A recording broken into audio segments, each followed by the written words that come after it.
శ్రీ సురవరం ప్రతాపరెడ్డి గారి ఆంధ్రుల సాంఘిక చరిత్ర 10వ భాగం 13/9/25.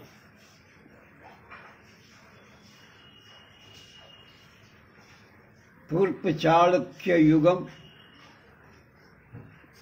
కాకతీయుల యుగం, రెడ్డి రాజుల యుగం అయిపోయింది. ఇప్పుడు విజయనగర సామ్రాజ్య కాలం 1339 నుంచి 1530 వరకు. మతం ఒకవైపు రెడ్డి రాజ్యం, వెలమ రాజ్యాలు స్థాపితాలు కాగా, మరొక వైపు విజయనగర సామ్రాజ్యం ప్రారంభమై, అంచేత రెడ్డి రాజుల కాలంతో పాటు విజయనగర రాజ్య కాల చర్చ కూడా చేయటం అవసరమై, సామ్రాజ్య స్థాన కాలం నుండి కృష్ణదేవరాయల నిర్యాణం వరకు ఈ ప్రకరణలు చర్చిస్తున్నాం. అనేక మంది చరిత్రకారులు విజయనగర సామ్రాజ్య స్థాపన క్రీస్తు శకం 1339లో జరిగిందయ్యా అన్నారు. కృష్ణదేవరాయలు క్రీస్తు శకం 1570లో చనిపోయారు. క్రీస్తు శకం 1500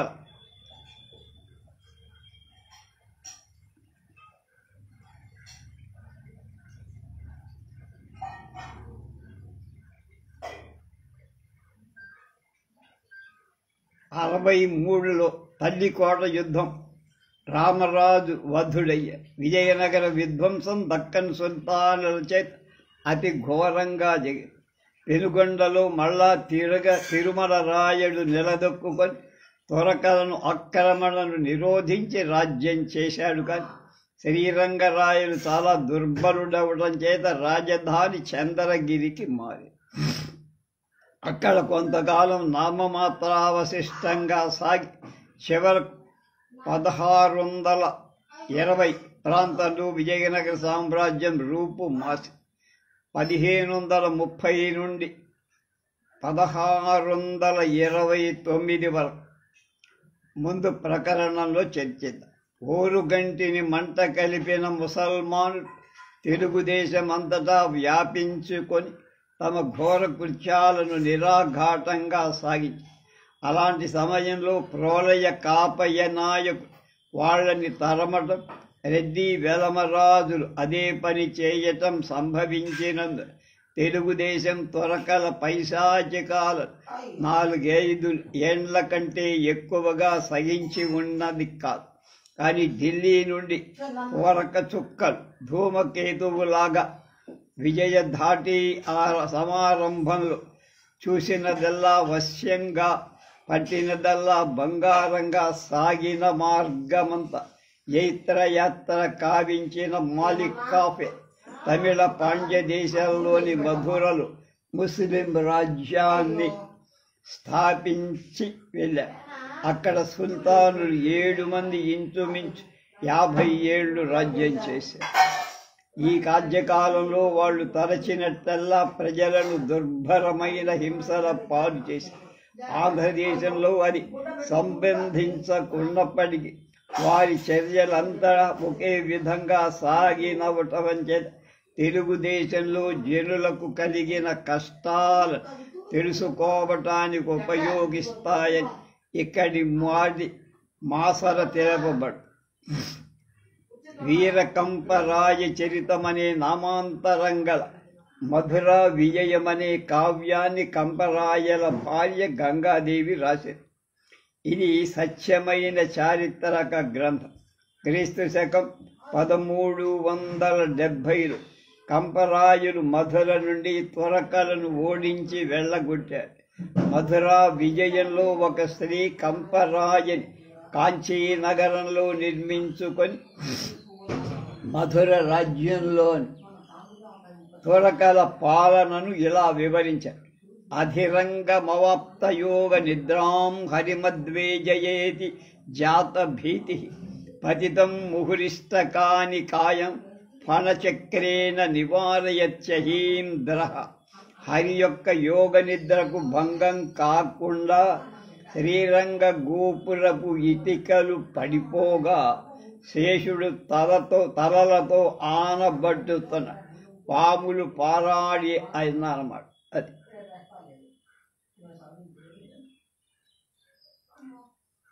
ఘనదగ్ధ కవాట సంపుటాని స్ఫుట దుర్వాంకుర సంధి మంటపాని శలధ గర్భగృహాన్ని వీక్ష దూయే భృశమన్యాన్యపి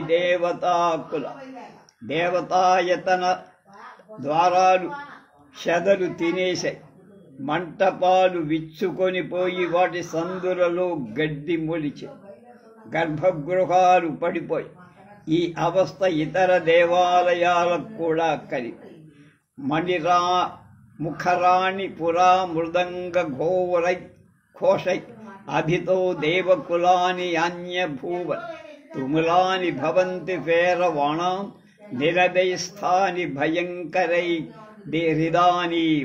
మృదంగ ధ్వనులు ఉన్న చోట ఇప్పుడు నక్కల కూడలు ఎక్కువై సతతాధ్వర ధూమ సౌరభై ప్రాంగ్నిగమోఘోటబద్ధి అగ్రహారై అధునా జని విప్రమాంసగంధై అధిక క్షీర పురుష్క సింహనాది. అగ్రహారాల్లో యజ్ఞ ధూమాలు పోయి మాంసం కాల్చే పొగల సెగ్గలు పెరుగుతాయి. స్వరయుక్త వేద ఘోషకు మారుగా కేవలం అనుదాత్త కర్కశ తురుష్క నిర్ఘోషలే మిగిలే. మధురోపవన నిరీక్షమాయే బహుశః ఖండిత నారికేళ షండం పరితోన్ృకరోటి కోటిహార ప్రచలచ్చూల పరంపరాపరి. మధుర తోటలలోని టెంకాయ చెట్లను కొట్టేశారు. వాటికి మారుగా శూలాలపై మానవుల తలకాయలు వేలాడుతున్నాయి. రమణీయతరో బభూవ యస్మిన్ రమణీనాం మణిరూపర ప్రణాద ద్విజ శృంఖలికా ఖలాల్ క్రియాభికృతే రాజపద స్వకర్ణస్వర. ఈ మధురా వీధులలో రమణుల నూపర రవాలు వినబడుతూ ఉండేవి. అందులో ఇప్పుడు బ్రాహ్మణులకు తగిలించిన సంఖ్యల గలగల ధ్వనులు వినిపిస్తాయి. స్తనచందర పాండు తామ్రపర్ణ స్థరుణినా అభయపురాయ దంభ తద సృగ్భిరుపైతి సోణిమానం విహతానాం అఖితో గవాం సృశంసై. ఏ తామ్రపర్ణి నదిలో యువతుల మైపూతలు ఛాయలు ఉన్నాయో అందులో వధింపబడిన గోవు రక్తాలు కలిసి శ్వసితానిల ఘోషితాధరాని శ్రద శీర్ణాయుధ దోర్ణ చోర్ణ కుంతల బహుబాష్ప పరిప్రతేక్షణాని ద్రవిడానాం వదనాని వీక్ష దూయే. ఎండిన నోళ్ళు, మాసిన తలలు, ఎడతగని కన్నీరు కల ద్రావిడ పడుతులను చూడటానికి బాధ కలుగుతోంది. శృతిరస్తమిత భయ నయ ప్రలీనో విరత ధర్మ కథ శుతం చరిత్రం సుకృతం గతమాభిజాత్యం మస్తం కిమివాన్యత్ కలిరేవ ఏవ ధన్యః. ఈ పరిస్థితి అంతా ఒకే వాక్యంలో చెప్పాలంటే వేదాలకు అస్తమయం, నీతికి ప్రదీపం, ధర్మానికి స్వస్తి, చరిత్రకు చ్యుతి, సత్కార్యాలకు విరతి, కులీనతకు నాశనం కలిగి కలి ఒక్కటే ధన్యత పొందింది.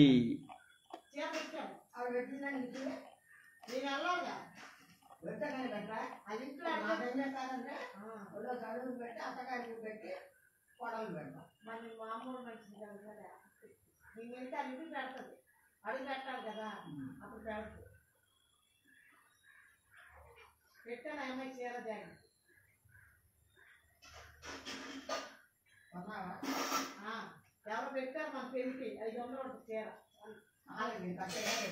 అమ్మాయి ఇచ్చిన చీరలన్నీ మాట చెప్పాను బాగుంటుంది ఏమైనా చందమామ గారు నాకు ఎవరో పెడతారు మంచి మంచిగా ఒక పెట్టిన మాత్రం ఏం వద్దు అని గంగాదేవి వ్రాసిన పై విషయాల్లో టెంకాయ చెట్లను మధురా సుల్తానులు కొట్టించి వాటి స్థానాల్లో స్థూలాలు పాటించి వాటిపై హిందువుల తలలు కట్టించారన్న విషయం ఆ కాలంలోని కాబన్ బతూతా అనే అరబ్బు యాత్రికుడు స్వయంగా చూసి ఇలా వ్రాసిన దానికి తార్కాణం అబద్ధం రాయలాబట్టి. గయాజుద్దీన్ మధుర రాజ్యం చేస్తుండగా హిందువులను చాలా బాధ పెట్టారు. గయాజుద్దీన్ అడవి నుండి మధురకు వెళుతుండగా నేను ఇబన్ బతూతా వెంట ఉన్నా. అప్పుడు అతనికి విగ్రహారాధకులు హిందువులు అనేక మంది తమ స్త్రీలతో పిల్లలతో ఏడుస్తూ ఎదురుపడు. వారు అడవిలో చెట్లు కొట్టి బాట వేయటానికి నియుక్తులై ఉన్నారు. సుల్తాన్ వాళ్లచే 2 కొనలలో వాడి మొనలు గల శూలాలను మోయించారు. తెల్లారగానే వాళ్ళని 4 గుంపులుగా విభజించి నగరం యొక్క 4 ద్వారాల దగ్గరకి శూలాలను భూమిలో పాదించి ఆ శనిమాలిన దరిద్రుడు వాటిపై కుర్చి చంపించి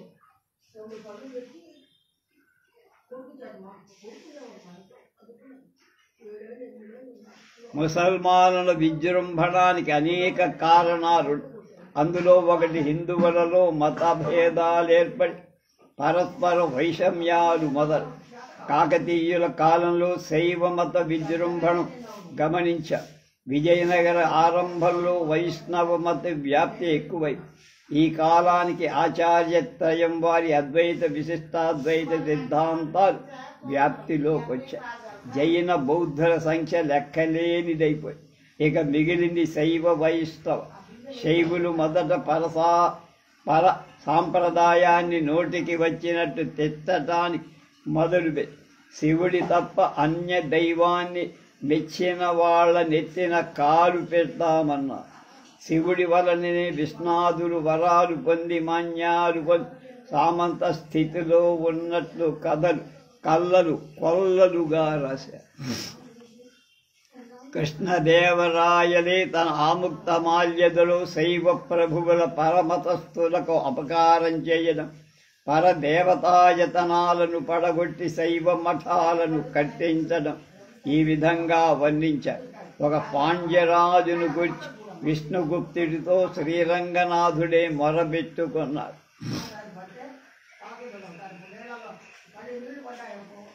వెర్రి శైవంబు ముదిరి మద్వినుతి వినడునతి వనర్పడు మామక ప్రతిమలకు హరుడే పరతత్వమను మదీయాలయముల ఉత్సవంబుల పులుపు నెయ్యరుడునట్లే అశ్రాంత సంగమార్చనవ శక్తి వట్టిల్లు వేదవద్విభుజ పూజ నీత గలిపి భౌమవారపు వీరభద్ర పల్లెరమిడు గృహ దైవతంబులిర్రింకులు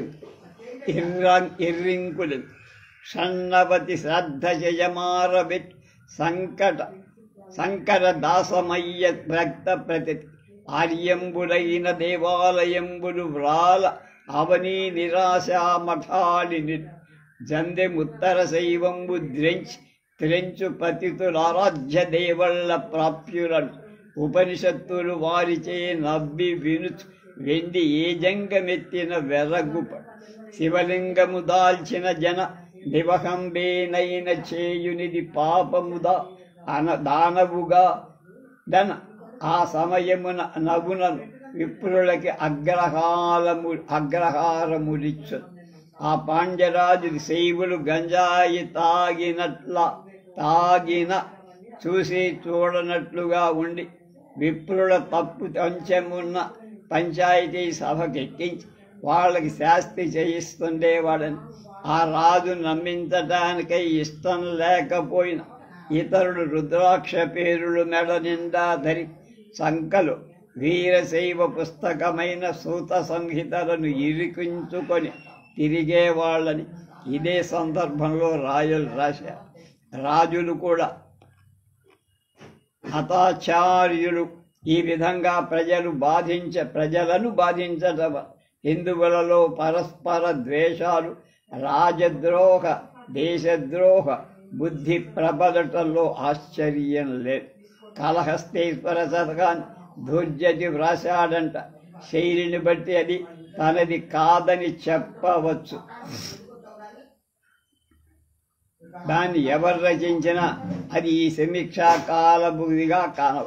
అందు విష్ణు దూషణాలు చాలవు. నీ పాద పద్మంబు చేత్య నారాయణుడి మానసము దాకే కాళహస్తీశ్వర శ్రీ లక్ష్మీపతి సేవితాంఘ్రియుగళ శ్రీకాళహస్తీశ్వర శ్రీ రామార్చిత పాద పద్మయుగళ శ్రీకాళహస్తీశ్వర అని దూషించారు. ఇలాంటి తిట్లను విని శ్రీ వైష్ణవులు ఊరుకుంటారా? వాళ్ళు కూడా కొన్ని కథలు కల్పించి శివుడి చేత విష్ణు పాదాలు పట్టించారు. పరమయోగి విలాసమనే తాళ్లపాక తిరువెంగళనాథుడు కొన్ని చోట్ల శివదూషణం బానే చేశాడు. ఈ ద్వేషం ఎంతవరకు పోయాయంటే శైవ వైష్ణవులు పరస్పరం చండాలులని, పాషండులని, పాపులని తిట్టుకొని సచేర స్నానాలు కూడా వీళ్ళని చూస్తే వాళ్ళు, వాళ్ళని చూస్తే వీళ్ళు, వీళ్ళని తాగితే వాళ్ళు, వాళ్ళని తాగితే వీళ్ళు స్నానాలు చేశారు. తమ సంప్రదాయాల్లో చేరిన వారు కులం చెడి, వ్యభిచారులై, దొంగలై, మద్యపాయులై, హంతకులైనా సరే తమ వేల్పులపై భక్తి కలవారని లేక భక్తి ఉన్నట్టు నటించినా సరే వాళ్ళకి ముక్తి ఇచ్చారు. ముక్తి రామాలు కూడా వేరే వేరే ఉండే. శైవులు కైలాసానికి, వైష్ణవులు వైకుంఠానికి పోయావు. అప్పటికి ఇప్పటికీ పోతూనే ఉన్నారు. తమ సాంప్రదాయక దేవతలతో ఎన్నెన్నో నీచపు పనులు కూడా చేయించారు. విను నావాకిలి కావు మంటిను మరు నీలాలక భ్రాంతి గుంతెన పొమ్మంటిను ఎంగిలిచ్చి తిను తింటే గాని కాదంటిను నిన్ను నెమ్మింతగా విశ్వసించు సుజనానీకంబు రక్షింప చేసిన నా విన్నపమేల గైకొనవయ శ్రీకాళహస్తీశ్వర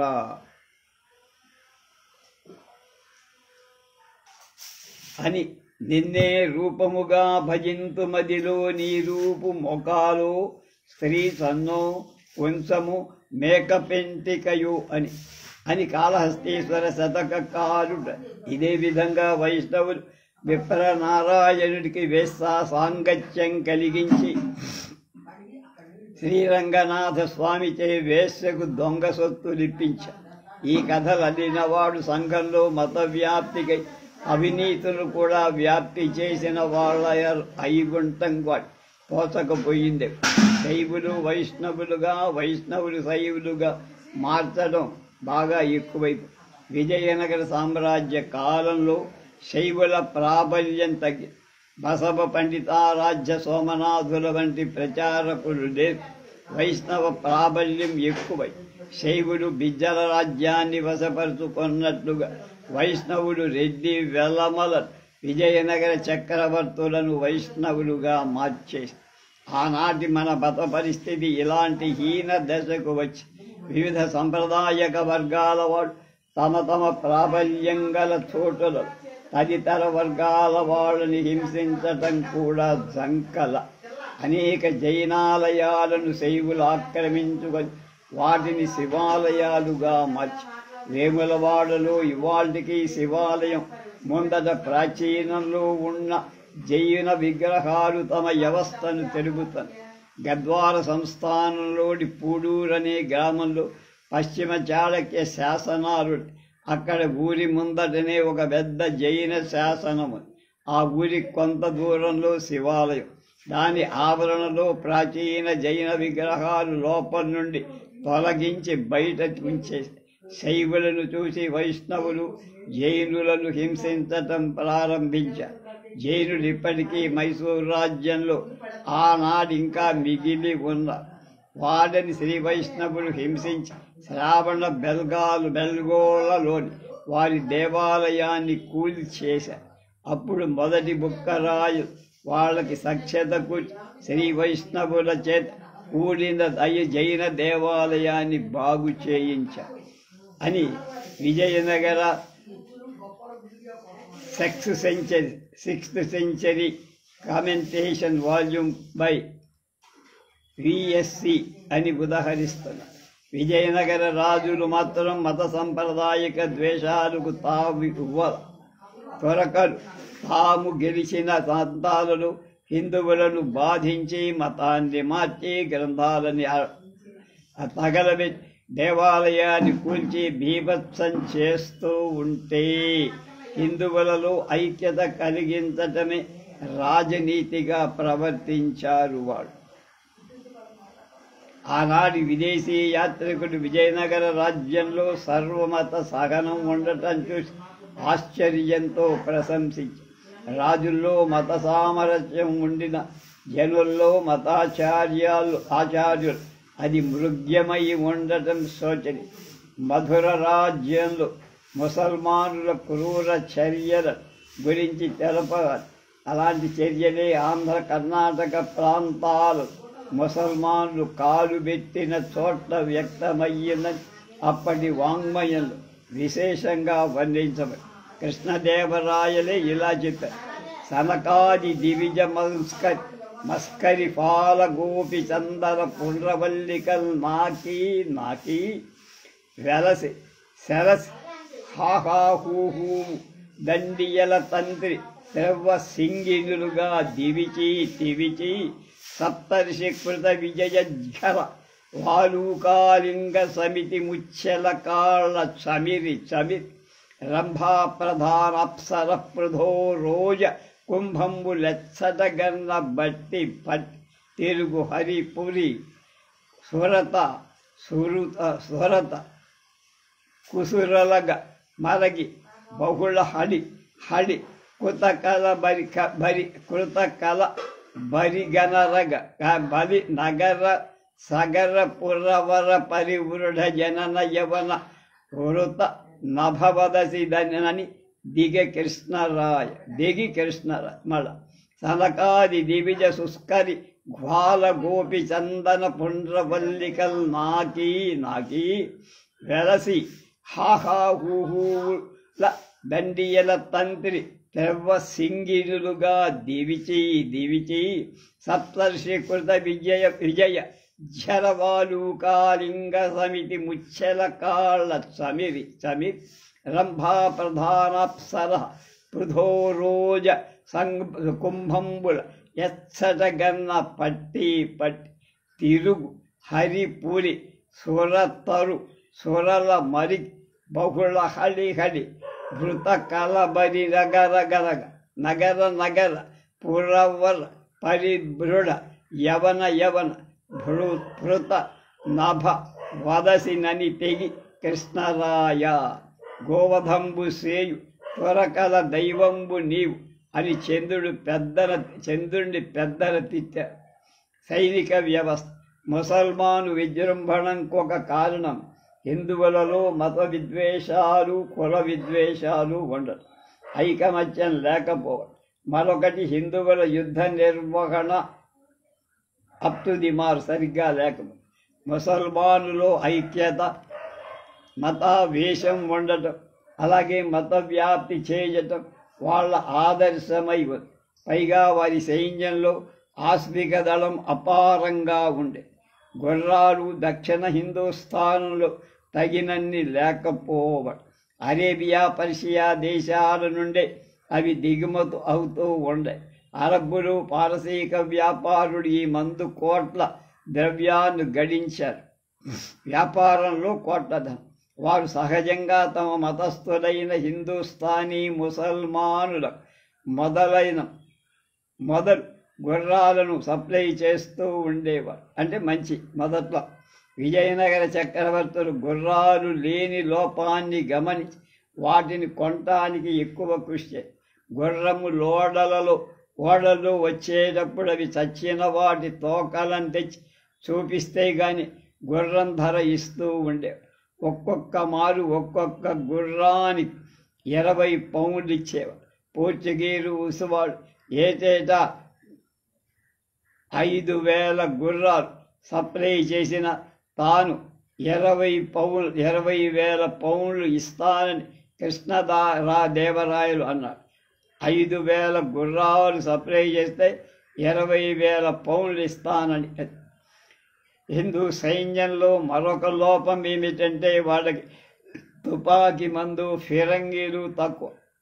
వాటి ఉపయోగం కూడా త్వరకల నుండే నేర్చుకోవాల్సి వచ్చే. త్వరకల యుద్ధతంత్రం బాగా ఎక్కువగా ఉండేది. వాళ్ళు యుద్ధ ధర్మాలను పాటించేవాళ్ళు కాదు. హిందువులు ఇంకా పురాణ యుగం నుండి బయట పడలేకపోయారు. 3వ భల్లాల రాజు మధుర సుల్తానుపై దండెత్తి ముట్టడించగా త్వరకలు ఓడిపోవటం నిజమని గుర్తించి సంధి చేసుకుంటానని దానికి అవకాశం ఇయ్యాలని కోరారు. భల్లాలు ఒప్పుకోరు. ఆ తర్వాత అతని సైన్యాన్ని ఇక యుద్ధం లేదని నిశ్చింతగా నిద్రించగా రాత్రి ముసల్మానులు వాళ్లపై పడి సౌక్తిక ప్రళయం కాసేశారు. భల్లాలను పట్టుకొని అపార ధనమిచ్చి పెట్టే వదిలి పెడతామంటే ఆగవలసినదంతా లాగేసుకొని అతని దగ్గర అతని తిట్టి ఒలిపించి తోలుతో గడ్డి నింపి కోటకు వేలాడకట్టారు. ఇది మోసాలు ఔరంగజేబు మరణం వరకు ముసల్మాన్లు చేసిన పూర్వం కూడా గోరీ, అల్లావుద్దీన్ మొదలైన సుల్తానులు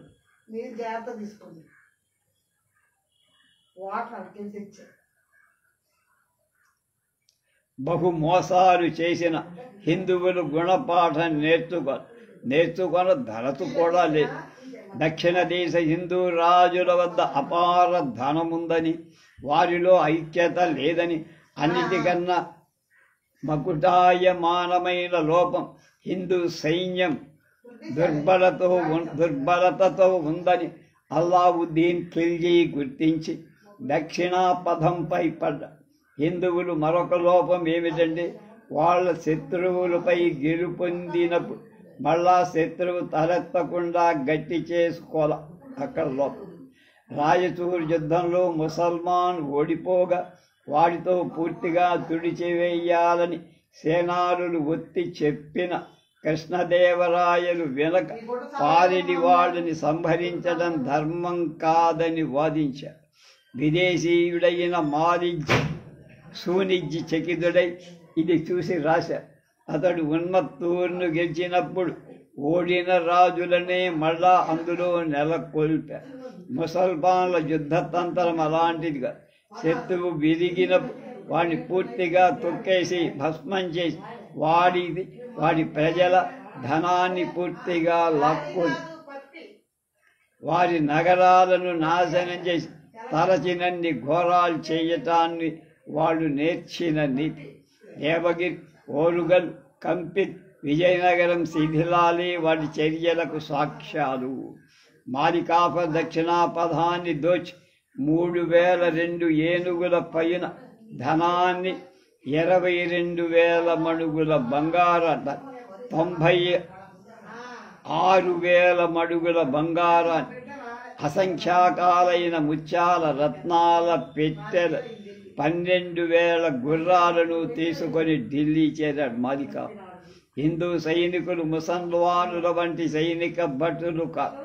ముసల్మాన్ సైన్యంలో అరబ్బులు, ఖురాసానీ తురక్, పారసీకులు, అబిసీనియన్లు, పఠాన్లు, బిల్లులు మొదలైన ఆటవికులు ఉండేవారు. తమ సైనికులు తురక భటులను సరిరారని విజయనగర చక్రవర్తులు గుర్తించి తురకలను తమ సైన్యంలో భర్తీ చేసి వారికి ఒక తురక పేట ప్రత్యేకి వాళ్ళకి మసీదులు కట్టించి సకల సదుపాయాలు చేశారు. అలా చేసినా వారికి హిందూ రాజులపై విశ్వాసం ఉన్నట్టు ఎక్కడ కనపడదు. వారు తమ ఏలికలకు సలాములు కూడా చేయటానికి ఇష్టపడనందు ఏదో విధంగా తమ గౌరవాన్ని నిలుపుకోవటానికి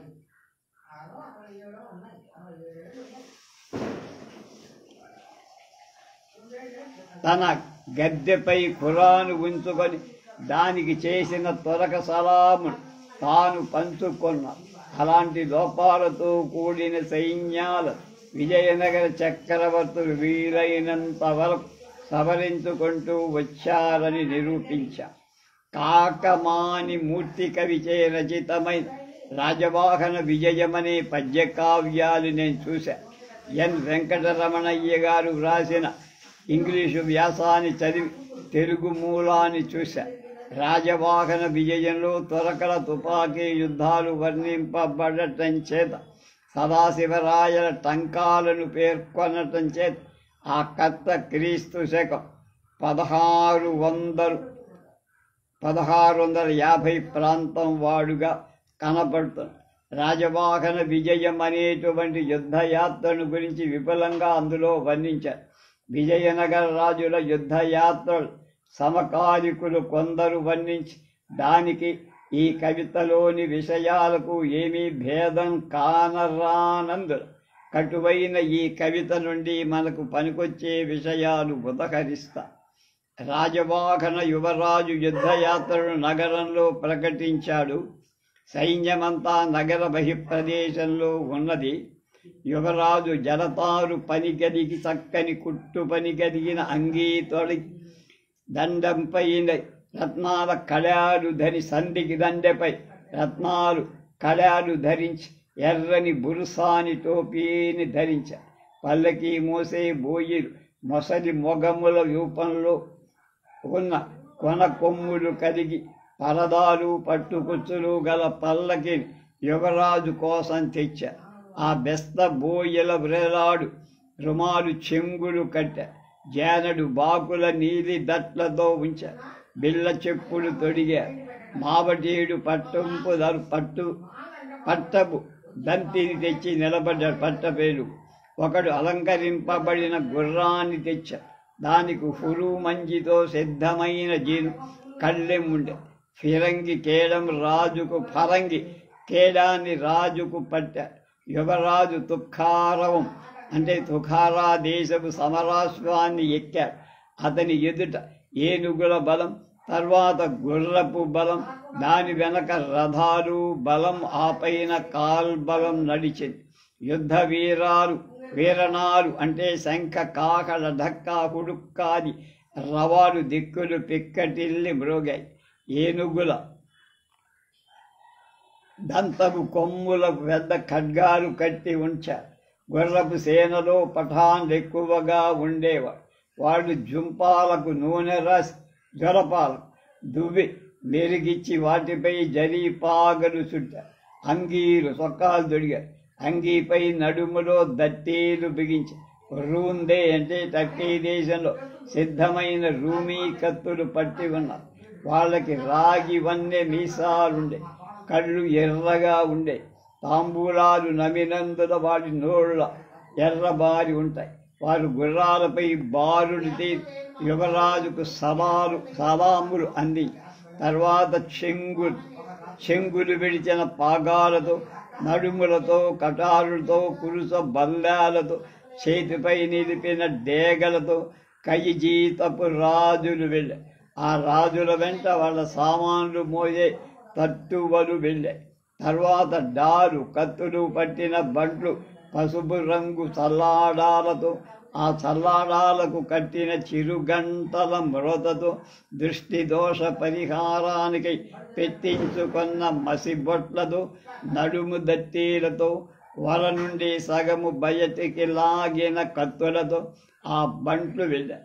కర్ణాటక దేశంలో బేండర్ నిర్భయులని పేరుగాంచిన బోయలు నల్లని దిత్తీల నడుమలలో చుట్టి రంగు చెల్లాడాల నొలి వెండితో పొదిగించిన అంబులతో, కటారులతో, వీపున ఉండే బాణా పొదుల తలపాగల ముందు ఊగేటట్లుగా నల్లని పుడులాగా నడిచాయి.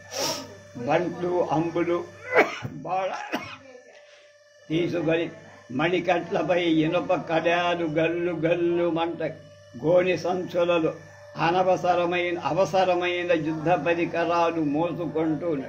తర్వాత ఒంటరులనే వీరభటు దట్టీలలో వంక కత్తులను జుట్లను ఒంటి పొర గుడ్డల చేత నెత్తికట్టి కోవెలకొండ తిరుమణులతో బాగా తోమిన తెల్లని దంతాలపై అందానికి గాను చెక్కించిన బంగారు పూలతో రక్షగా తమ పెద్దలు కట్టిన తాయెత్తులతో నడిచారు. భటులు తమ్ము సాగనంపడానికి వచ్చిన భార్యలు ఇంటికి పొమ్మని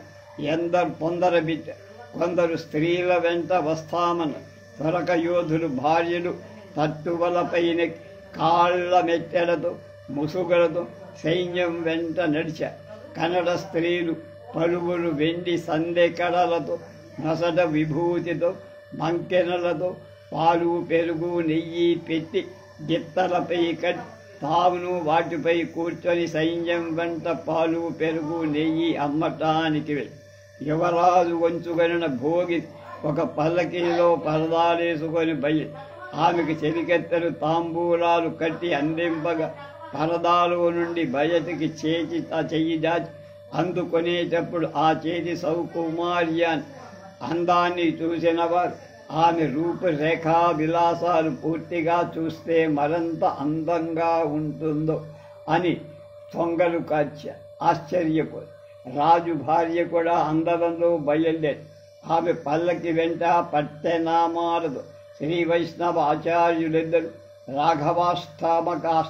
అష్టకాన్ని చదువుతూ వెళ్ళి ఆ రాణిని సేవించే స్త్రీలు చాలామంది కాళంజి అడపం తాళవృంతం కండి కుంచే వింజామరంతో సేవలు చేస్తూ వెళ్ళి ఆ రాణి యొక్క భద్రతకై ఆమె పల్లకీలో ఆమె సోదరుడు కూర్చొని ద్విపదలను పాడి కథలు చెప్పే పట్టెనామాల వైష్ణవులు వెంట వెళ్ళి అలాగే రాజాంతఃపుర స్త్రీల రక్షణకై రాచవారు కొంతరు వెంట వెళ్ళి పెసరకాయ దోస చెరుకు సజ్జ మొదలైన పంటలు తింటూ సైన్యం వ్యవసాయకుల భూములను బీళ్లుగా చేసిపోయా. గుర్రాలను వరిచేను నుసిగా తొక్కిపోయా. రథాల వల్ల ఏనుగుల వల్ల వరిచేలు నాశనమై కాపులు అందుకోసం దుఃఖించ. ఈ విధంగా సైన్యం కూచి మార్చి చేసి శరత్కాలంలో సైన్యం బయలుదేరింది. రాత్రులందు మంచుకు తాళలేక అడుగున బందారాకు పడుచుకొని దుప్పట్లు నిండుగా కప్పుకొన్న చలికి వడిక సైన్యం వ్యయాన్ని వ్రాస్తున్న కరణాలు సైన్యం వెంట అనేక మంది భోగం స్త్రీలు సైన్యం వెంట సైనికుల విధుల వద్ద రూకలు 15 నిద్రకు లాగి. ఈ విధంగా రాజు యుద్ధయాత్ర సాగింది అని రెండవ ఆశ్వాసంలో. అదే రాజవాహన విజయంలోని పంచమాశ్వాసంలో యుద్ధ వర్ణన కూడా ఉంది. కొన్ని వివరాలు దుర్గాల పాలగాండ్లు కమ్మవాళ్ళు వెలంవాళ్ళు 5,000 వరహాల జీతం పొందు పఠాను సేనానులు కైజీతపు జాతమాడు పగటి గానంబు తప్పక ఉండాలనేటువంటి మాదిరిగా ఒంటరి బోధు మొదలైన వాడు యుద్ధం చేసి ఆ రాజ్యరాష్ట్రుడు గాడల పౌజు కకావికలు తుపాకులు కాలుస్తూ దిక్కువాటిని శత్రువులపై కాదు గజసేనును కోట తలుపులు పగల కొట్టడానికి పూరికొని బాణాలు కొందరు రువ్వుతున్న కోట గోడల వద్ద అవి తవ్వి మందు నింపి కాలుస్తున్న దానిని కోటలోని వాళ్ళు భగ్నపరుస్తున్న కొందరు నిచ్చెనలతో కోట గోడలెక్కుతున్న కోటలోని వాళ్ళు వాటిని త్రోస్తున్న శత్రువుల బిరుసుతనాన్ని చూసి రాజవాహుడు రేపు సర్వం లగ్గ అని ప్రకటించారు. శత్రువులకి ఇది విని సంధి చేసుకొని కంపరాయులు దక్షిణ దిగ్విజయ యాత్ర ప్రస్థాపన చేసినప్పుడు పైన వివరించిన విధానమే కనబడి వీరకంపరాయులు పొద్దున్నే లేచి పృతనాధ్యక్షులను సేనారులను సేనా సన్నాహానికై ఆదేశించి వాళ్ళు కూడా రణదుందుబులను కోణాభికట్టాలచే నగరంలో ప్రోయించి ప్రకటించి ఏనుగులు గుర్రాలు వచ్చి చేరారు. కవచధారులైన భటులు కృపాణ కర్పణ ప్రాస కొంత కోదండపాణులై వచ్చి కూడా ప్రస్థానోచిత వేషాలతో సామంతులు సేనారులు వచ్చి ఉత్తుంగ ధ్వజాలను ఎత్తారు. పురోహితులు యాత్రా ముహూర్తాలు నిర్ణయించి అథర్వ వేద మంత్రాలు తెలిసిన బ్రాహ్మణులు మంత్రపూత హోమాలు చేశారు. తర్వాత తనకై తెచ్చిన ఉత్తమాశ్వాన్ని ఎక్కారు. సేనారులు జయ జయధ్వానాలు చేశారు. సామంతులు రాజు ముందు నడిచారు. నగర స్త్రీలు లాజరు చద్దారు. తర్వాత ప్రయాణం సాగి 5-6 రోజుల్లో చంపరాజు రాజధాని అయిన ముల్వాయిని చేరారు. యుద్ధంలో చంపరాజు ఓడిపోయి రాజగంభీర అనే కోటలో దాగాడు. ఆ కంపరాయలు ఆ కోటను ముట్టడి బాణాలతో కోటలోని సైన్యాన్ని నష్టపడి కోట నుండి యంత్రాలచే రువ్వబడిన పెద్ద పెద్ద గుండు కంపరాయలి సైన్యాన్ని నష్టపరిచి చివరకు నిచ్చెనలతో కోట ఎక్కి పట్టుకున్నారు. విజయనగర రాజులు లక్షల కొలది సైన్యం కలిగి ఉంది. తల్లికోట యుద్ధంలో రామరాజు 6 లక్షల సైన్యంతో పోరాడాడని అంచనా వేశారు. విజయనగర చక్రవర్తులు సైన్యంపై గుర్రాలపై ఎక్కువగా ఖర్చు పెట్టి బహమనీ రాజ్యం 5 చీలికలై అహ్మద్నగర్, గోల్కొండ, బీదర్, బిజాపూర్, బీరార్లో ఏర్పడి సర్వనాకాలం లందులో పక్కలో బల్లమై ప్రమాద హేతువై ఉంది. ఏమాత్రం అవకాశం దొరికినా వాడు సామ్రాజ్యాన్ని ధ్వంసం చేసేవాడు. అంచేత విజయనగర చక్రవర్తులు సైన్యంపై అత్యంత శ్రద్ధ వహించాల్సి వచ్చింది. మొదట ఇరానీ వారు, తర్వాత పోర్చుగీసు వారు రాజులకు గుర్రాలు అమ్మారు. మంచి పెద్ద గుర్రాన్ని 300 నుండి 2600 వరకు ధరకు అమ్మారు. ఒక డకెట్ అంటే 5 రూపాయలు. డకెట్లలో కొలుస్తారు అక్కడ దేశాల్లో. ఫ్రాన్స్ వాటి మొదలు, పోర్చుగీసు, ఫ్రాన్స్ అది. అలాగే చక్రవర్తి యొక్క గుర్రం వెల $1000, 1000 డకెట్లు అంటే 5000. విజయనగర సైన్యంలో 40,000 గుర్రాలు, కాల్బలం, కత్తులు, బల్లాలు పట్టుతుండేవారు. మొత్తం 10 లక్షల సైన్యం ఉండే. విన్సెంట్ స్మిత్ తన ఆక్స్ఫర్డ్ హిందూ దేశ చరిత్రలో ఇలా రాశారు: 1520 కృష్ణదేవరాయలు రాయచూరు యుద్ధానికి 7,03,000 కాల్బలం, 3,26,00 గుర్రపు సేన, 3,26,00 గుర్రపు సేన, అలాగే 551 ఏనుగులను తీసుకువెళ్ళాడని, ఆ సైన్యం వెంట సైనికులు, నౌకర్లు, వ్యాపారులు మొదలైన వాడు కొల్లలుగా పోయారని పీస్ అనే చరిత్రకారుడు. రాయల కన్నా చాలా కాలానికి ముందే రథాలు సైన్యం నుండి వెళ్ళిపోయాయి. రాయల బలానికి సంఖ్యాబలమే ప్రధానం కాదు. సైనికులు ముసల్మానుల యోధులకు భయపడేవారు. సైనికులు అనేక మంది వ్యక్తిగతంగా సూర్యులే, బలాఢ్యులే కాని సైనిక వ్యూహంలో వాడెందుకు పనికిరాని వాళ్ళుగా ఉండేవారు. ద్వంద్వ యుద్ధం కేవలం విజయనగర రాజ్యంలో పోగి. ద్వంద్వ యుద్ధం చేసేవాడు మంత్రి లేక రాజు సెలవు పొందాలి. గెలిచిన వాళ్ళకి ఓడిన వాడి ఆస్తి ఇప్పించేవాడు. సింహాసన ద్వాత్రింశకలో ఉదహృతమైన వర్ణనంతా సత్యమే అని పై వాక్యాలు నిరూపిస్తాయి. పీస్ అనే విదేశీయుడు ఇలా రాశారు: సైనికులు నానా విధాలైన రంగురంగుల బట్టలు తొడిగేవారు. అవి బాగా విలువగలవై ఉండే. వారు పట్టుడాళ్లపై బంగారు పూలను, పులులను, సింహాలను చిత్రింపజేస్తూ ఉండే. ఆ డాలులు అద్దాల్లాగా మెరుస్తూ ఉండే. వారు పట్టే కత్తుల మీద కూడా బంగారు నీరు పని అంటే కోటింగ్ ఉండే. ధనుర్యుద్ధం చేసే దళం కూడా సైన్యం ఉండే. అమ్ముల మీద కూడా బంగారు పనితనం కనబడి బాణాలకు ఈకలు కట్టేవి. నడుములో కాసెదట్టి, ఆ దట్టిలో బాకులు, గండ్ర గొడ్లళ్ళు తెరిచి ఉండేవారు. రాజానికి త్రాటి తుపాకీ దళం ఒకటి ఉండే. ఆటవికులవి, చెంచులు, కోయలు మొదలైన వాళ్ళను కూడా సేనలో చేర్చుకొని కాల్బలం వారు ప్రాణాలు లెక్క పెట్టేవాళ్ళు కాదు. వాడు చెడ్డీ తప్ప మరేం కట్టుకొనక శరీరమంతా నూనె పూసుకొని యుద్ధంలో దిగేవు. శత్రువులతో యుద్ధం చేసేటప్పుడు వాళ్ళకి చిక్కక జారిపోవటానికి ఈ తంత్రం పని. గరుడా అని సైనికులు యుద్ధం కేకలు వేస్తూ ఉండే. గుర్రాలను బాగా అలంకరించేవారు. వాటి తలపై వెండి బంగారు పట్టీలను కట్టేవారు. గుర్రపు రౌతులు పట్టుబట్టలు తొడుగుతూ ఉండేవారు.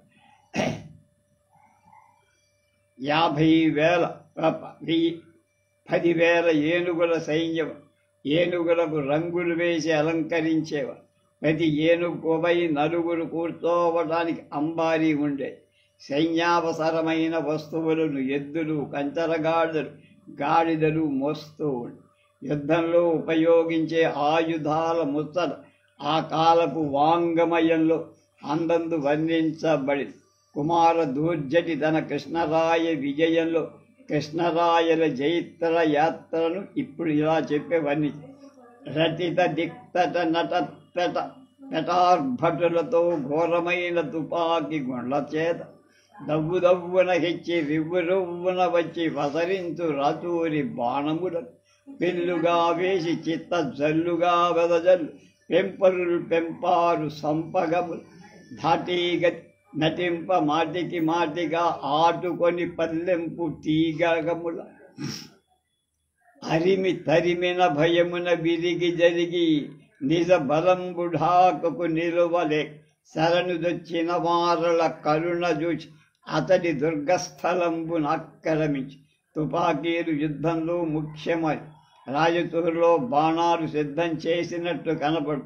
రాచూరి బిరుదు తలాట అని నవనాథ చరిత్రలో ఉంది. దీన్ని బట్టి రాయచూరులో పూర్వం ఆయుధ పరిశ్రమ ప్రసిద్ధిగా ఉండేదంటం స్పష్టం. కలనైన నిరుబిరుమెరుంగని పోటు పరి రాచూరు కత్తుల మాటు జొచ్చే కొన్ని అని వెంకటనాథుడు పంచతంత్రంలో వర్ణించారు. కృష్ణరాయల సైన్యాన్ని చూసి త్వరకరు ఇలా అనుకున్నారు. ఏమని? ఏనుగులు 1000 బొందిలి లెంచి చూడ లక్ష పెండారుడొక లక్ష త్వరకరిచడ బలమాన్ రూపాలున కెంత భటులు 6 లక్షలు హరులర్వదారువే వరులు కరులొక 2000 అరసె చూడ రాజులను వెల్మరును కమ్మ ప్రజలు ఘనులు కనుగు రాయలతో పోలి గెలువ మనకు వశమై అయిన ఖుదా వాడటంచు. యుద్ధంలో ఉపయోగించు ఆయుధాలు కొన్ని చెప్పాం. అవి కాక పెట్ల గ్రోగులు, జుబురు జంగులు, ఫిరంగులు, ధమామీలు, బాణపు జివ్వలు, రాళ్ళు కూడా ప్రయోగించి. గంఛనములు అనే ఆయుధాలు కూడా ఉపయోగించి. అవి ఫిరంగి అని కొందరు, గొలుసుతోడి పాషాణ యంత్రమని కొందరు వ్యాఖ్యానం. ధ్వంసం అనే దాని తద్భవం దంచనమై ఉండొచ్చు. సైన్యానికి ముందొక నాయకుడు, వెనకొక నాయకుడు ఉండేవాడు. వెనక భాగంలో నాయకుడి దుమ్ముదారు దొర అన్న. ఇది ఉర్దూ పదం. దుమ్ అంటే తోక, దార్ అంటే రక్షించేవాడు, అంటే వెనక భాగాన్ని రక్షించే సేనాని. విజయనగరంలో తూర్ణోచ్చము హదులందరు బాహ్లిక పారసీక శఖదట్టారట్ట ఘోటాణములు. బాహ్లికం అంటే బలఖ్ దేశం, పారసీకం ఈరాన్, శక అంటే సిథియన్, గ్రీకు సాగ్దియ. ఈ రాజుల పశ్చిమాల ఉండే సట్ల ఎక్కడిదో తెలియదు. దట్ట అంటుండియే తట్టున పదాలు ఏర్పడ్డాయి. వేదం వారు వ్యాఖ్యానించారు. ఆ రట్ట చెమజాబు పంచ ప్రాంతపు యుద్ధానికి పనికి వచ్చే గుర్రాలు దక్షిణ హిందూస్థానంలో ఉత్పత్తి కావట్ల. ఉత్తమాశ్వాలను ప్రసిద్ధి కన్న దేశాన్ని మధ్య ఆసియాలో తార్తరి, ఖోటాన్, ఖురాసాన్, ఇరాన్, అరేబియా దేశాలు, కొంతవరకు ఆఫ్ఘనిస్తానం, సింధు, పంజాబు దేశాలై ఉన్నాయి. నామలింగాను శాసనంలో అమరుడు గుర్రాలకిచ్చిన పర్యాయ పదాలన్నిటికీ లింగాభట్టీయంలో ఏదో ఒక ఉత్పత్తి సాగదీసి రాశారు. కానీ అవి సరైన చెప్పడానికి వీలు. అమరంలోని అశ్వపర్యాయ శబ్దాలు, అనేక శబ్దాలు గుర్రాలు బహుళంగా దొరికే దేశాల పేర్లని నేను ఊహిస్తాను. ఆఫ్ఘనులు ప్రాచీన నామం అశ్వకాసులు. ఈ ఆఫ్ఘాన్ అయ్యి ఉండాలి. అదే అశ్వకానులు. ఆహ్వకాన్ అని ఆ తర్వాత అదే ఆఫ్ఘాన్గా మారి అశ్వాలు కలవాళ్ళని అశ్వఖాన్ శబ్దం తెలుసు. మధ్య ఏషియాలో ఖోటాన్ గుర్రాలు, ఘోటకాలే గుర్రాలు. కృష్ణరాయులు ఘోటాణములని వాడింది గమనించాలి. తురకి దేశపుది కాన తురికి అంటే గుర్రమనే అర్థం. తెలుగులో సాంబ్రాణి గుర్రాలని కొందరు కవులు వాడు, అనగా ఇరాన్లో సమరాన్ అనే స్థలం నుండి వచ్చినవని అర్థం. ఖురాసాని అని మరికొందరు గుర్రానికి పేరు పెట్టి మధ్య ఏషియాలో ఖురాసాన్ నుంచి వచ్చిన గుర్రాన్ని గురించిన చర్చ చాలా ఉంది. దాన్ని ప్రత్యేకంగా రాయాల్సి ఉంటుంది.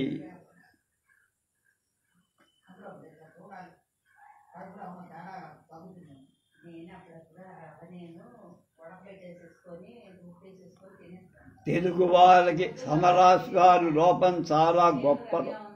గుర్రాల ప్రాముఖ్యం విజయనగర రాజు, రెడ్డి వెలమరాజులు బాగా గుర్తించి వాటికి ఎంత ఖర్చయినా భరించి తమ సైన్యాల్లో చేయి.